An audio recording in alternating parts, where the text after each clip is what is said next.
Hi, good morning. నేను doctor Sriranjani Sunkavalli, Saraswati nursing home, Guntur. ఈవేళ ప్రెగ్నెన్సీలో వచ్చే నడునొప్పి గురించి మాట్లాడుకుందాం. ప్రెగ్నెన్సీలో రిలీజ్ అయ్యే రిలాక్సిన్ అనే హార్మోన్ వలన మరియు మీ వెయిట్ గెయిన్ ప్రెగ్నెన్సీలో ఎక్కువగా ఉండడం వల్ల కానీ నడునొప్పి అన్నది కామన్గా వింటూ ఉంటాం ప్రెగ్నెన్సీలో. దాంతోపాటు మీకు ప్రెగ్నెన్సీ ముందు నుంచి డిస్క్ ప్రాబ్లం కానీ క్రానిక్ బ్యాకేక్ కానీ ఉన్నట్టయితే అది ప్రెగ్నెన్సీలో కూడా కంటిన్యూ అవుతుంది. కొన్ని చిన్ని చిట్కాల వల్ల మీరు నడునొప్పి నుంచి ఉపశమనం పొందగలరు. First thing, posture. అంటే మీరు కూర్చునేటప్పుడు నిటారుగా, భుజాలు స్ట్రైట్గా ఉండేటట్టు, నడుమంతా నిటారుగా ఉండేటట్టు, వెనక వీపుకి ఖచ్చితంగా మంచి సపోర్ట్ ఉండేటట్టు చూసుకోండి. అండ్ కాళ్ళు కూడా రెండు కింద ఆంచేటట్టు చూడండి. క్రాస్ లెగ్గా కూర్చోవద్దు. పడుకునేటప్పుడు ఎడం వైపు తిరిగి పడుకొని నీస్ మధ్యలో ఒక పిల్లో పెట్టుకొని పొట్టను కూడా కరెక్ట్గా సపోర్ట్ అయ్యేటట్టు చూసుకోండి.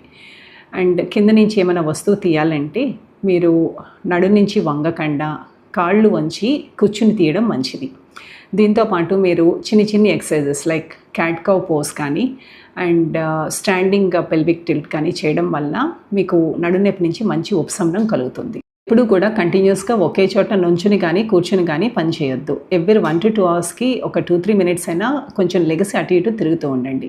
కానీ మీరు ఒకే చోట నుంచుని పని చేయాల్సి వచ్చినట్టయితే కాళ్ళ ముందు ఒక చిన్న స్టూల్ పెట్టుకొని దాని మీద మీ కాళ్ళు నిలపండి.